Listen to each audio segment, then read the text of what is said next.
quarter pockets. Wait! Here I go! When it comes to DreamWorks trilogies, most people would think of such trilogies as Kung Fu Panda, How to Train Your Dragon, and that's kinda it. But there's one DreamWorks trilogy that often gets overlooked. Not to the point where I'd call it obscure, but still one I rarely see people ever talk about. That being the Madagascar trilogy. The film franchise about a group of zoo animals getting lost in, you guessed it, San Diego. The series was incredibly successful, spawning a flurry of games, spin-offs, and merchandise. But even after all this, you'd be shocked to see anyone ever mention it. Well, at least anything that isn't either King Julian or the Penguins. And when it is, it's not usually in a positive light. So let's look into the Madagascar trilogy, and see if it lives up to the other amazing to decent DreamWorks trilogies. Starting with... To kick off the franchise, we got the 2005 hit Madagascar. The film revolves around 4 zoo animals: Marty the zebra, Gloria the hippo, Melman the giraffe, and Alex the lion! After his 10th birthday, Marty has a midlife crisis, and feels like he needs to see the rest of the world. After a mishap involving all the animals getting caught outside the zoo, they all get sent off in crates and end up getting lost in Madagascar. The rest of the film focuses on Alex needing to learn to make the best of a bad situation, be willing to adapt to change, and realise there's more to life than just sitting in a zoo. There's also a subplot going on in the background. Kinda. What triggered Marty to want to leave the zoo were these penguins telling him about the wild. And as the 4 of them go through their adventure in Madagascar, we also follow the penguins trying to reach their goal, which is all paid off with this.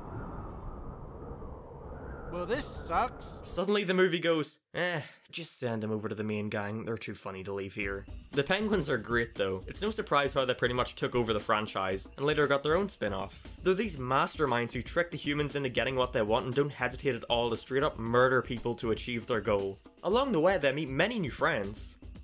One new friend, King Julian, the overactive idiot king of the lemurs. He befriends them when he realizes that Alex can scare away their predators, the Fooses, who are also the antagonists of the film. Sorta. They're only in it for like 2 minutes. Over the course of the film, Alex finds himself warming up more and more to the idea of staying there, but that also starts to kick in his animal instincts, which culminates in him trying to kill his friends. But in regular kids film fashion, everything works out in the end. Yeah! The real superpower of teamwork! I mean friendship. I'm sorry. The movie gives us a great introduction to these characters, with their distinct personalities.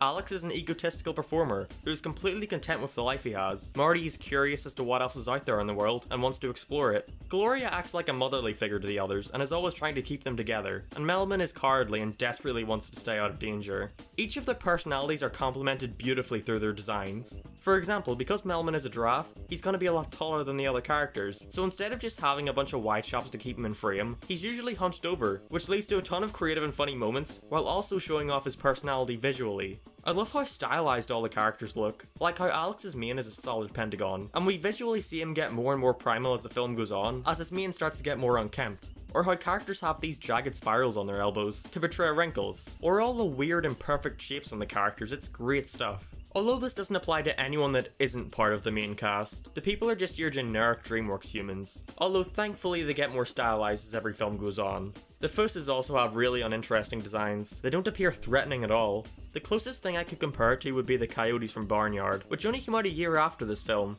They're really scrawny and have sharp teeth sticking out, with fur sticking out all over, while the Fooses just look so generic. The lemurs are also creepy. I don't feel like I need to explain this any further, just look at them. This is all topped off with some great animation for the time. It's so fast paced, which gives every action a great sense of impact. And there are some really creative moments, like when Alex gets hit by a tranquilizer dart. It's just a shame it only lasts a few seconds. They definitely could have made another one, instead of just playing the same one twice when he gets hit a second time. But it's also followed up by, in my opinion, the best scene of the movie, where after waking up in crates one after the other, we slowly get the reveal that the characters are being shipped at sea. It does such a good job at making you feel claustrophobic with it being shot from a 2D perspective, and the characters being surrounded by pure darkness. The relationship between Marty and Alex is the main focus, and it really shines, with them both understanding that they want different things in life, and after many trials and tribulations where they're at each other's throats, come out of the movie being able to acknowledge that they both have different goals set for what they want to do, but are now able to make compromises to keep the other one happy, with Alex being more open to the idea of staying on Madagascar to keep Marty happy, and Marty being open to the 4 of them going back to the zoo to keep Alex happy. Overall, the characters and writing are great in this film. Every character is fun to watch and all have hilarious jokes. Even though it's probably the most DreamWorksy movie when it comes to the humour, with references and songs galore. But it still knows when to take things seriously, and do more than just sing current pop songs. It's sad to think that more people recognize this version of the song rather than the original. But something that's interesting about this film is that it somewhat ends on a cliffhanger. Something I can't stand is when a sequel comes out for a movie that already wrapped everything up perfectly, and so it just feels unnecessary. So it's nice that they leave things open, so the sequels don't feel completely unneeded. Speaking of the sequels, the first movie was a massive success, so a sequel was inevitable. So 3 years later we got Madagascar, Escape to Africa. Look at how clever we are. And what do you know, it was also a huge hit. But was it able to live up to the first one? Well, let's start with the story. The film opens up with the characters still stuck on Madagascar, but are being thrown a goodbye party as the penguins have built a working plane for all 10 of them to go back home. Yep, 10. For some reason, King Julian and his assistant Maurice wants to come too. I never mentioned Maurice in the first movie, but he's basically just Smithers from The Simpsons. On the way home, the plane crashes in Africa, where they conveniently find Alex's long-lost parents in the place where he grew up. He was kidnapped by poachers at a young age, which provides a great connection to how claustrophobic he was in the first film. It's because of his childhood trauma. They 100% didn't plan this, but it's amazing either way. The film kinda just halts at this point. It turns into scene after scene of the animals loving Africa, up until the predictable moment where they all realise around the same time that they want to go home. Bloated is probably the word that's best to describe this movie. In the first, all the characters were connected in the same story, so we could see each of their unique reactions to the events of the film. But in this one, all the characters almost immediately separate to have their own story arc. Alex wants to prove himself to his dad after they find out he's just a performer. Marty struggles with his identity, worrying that he's just another zebra. Melman is a doctor, but that also means he's gonna die, then whatever, they only focus on it for like a minute. And finally, Gloria gets charmed by another hippo, and worries that he only likes her for her body. Well, let's be fair. Who wouldn't be charmed by Moto? It's the name so nice you have to say it twice. This was all way too much to shove into a 90-minute film, so you never feel like any arc gets fully developed. It doesn't help that they also try to integrate other characters into their story arcs, like Alex getting painted as some bad guy for not being able to recognize Marty in this sea of identical zebras. Then they introduce the character development that Melman has a crush on Gloria, despite them never hinting at it in the last film. Then instead of naturally bringing things to a conclusion, they pull up this plot point of, oh no, there's now a volcano and we need to make a sacrifice. Then Alex goes off on a quest to bring water back to their village because it's disappeared now. The way I'm describing it makes it sound like a mess. And that's because it is. The best part is probably Alec Baldwin as Alex's dad's rival, who sabotages Alex and temporarily becomes king of the village. It's just too bad that he's not in the movie for very long. The animation is better than ever though. The characters still have great expressions, further excelled by the actors all giving wonderful performances as usual. The brand new characters have great designs that fit the style of the first film.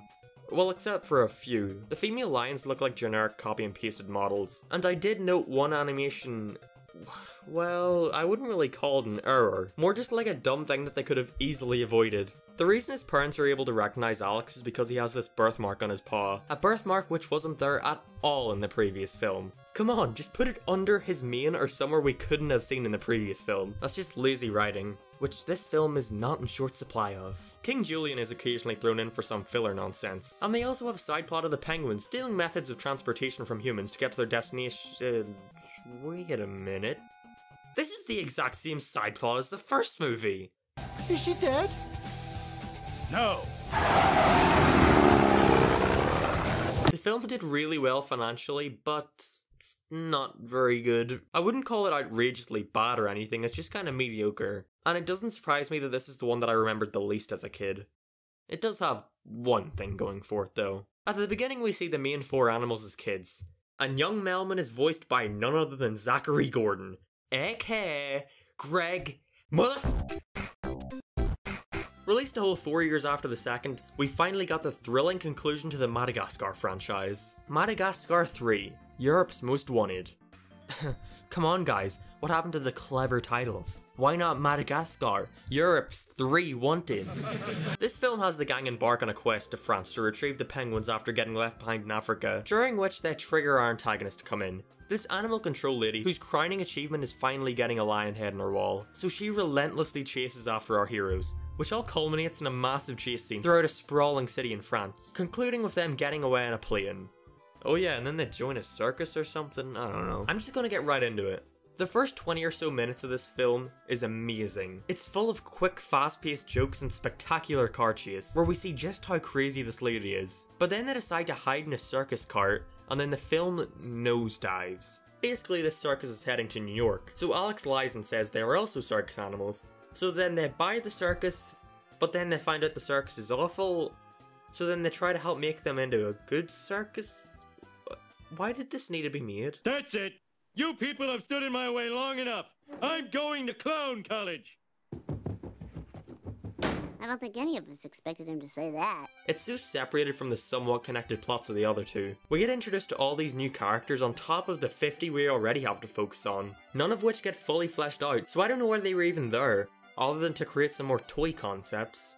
Speaking of inserting stuff in for the sake of marketing, there are quite a few moments in this movie that just scream, "Use me for an advert! Make a gif out of me, please!" I'm struggling to find things to even say about this film. Like this scene where it just takes place in some fields? How exciting. That's not to say the movie looks bad, it's quite the opposite. The visuals in this movie are spectacular, especially in the final circus scene. The colours are so bright and vibrant, with each of the characters having these nice neon effects on them. It's really impressive stuff, even if it was just an excuse to put the song Firework on the soundtrack. Although it is odd how they used the Katy Perry cover over the original JonTron version. The stars of this movie though are definitely the penguins. They don't have much to do during the circus stuff, but when they are on screen, they're great. It's no surprise that the next movie was purely focused on them. The movie concludes with the characters finally, after 3 movies, returning back to the zoo, but then realizing that through their adventures they've seen that there's more to life than just sitting in a zoo. So they decide to join the circus. What? Talk about a left turn. We see our heroes get stranded on an island, watch them grow as people and become better friends. Then they run into a village of their own kind and learn that they're all unique in their own special way. Circus. I don't think any of us expected him to say that. It's quite possibly the dumbest direction to take this franchise in. After all the events over the 3 films, what's the conclusion?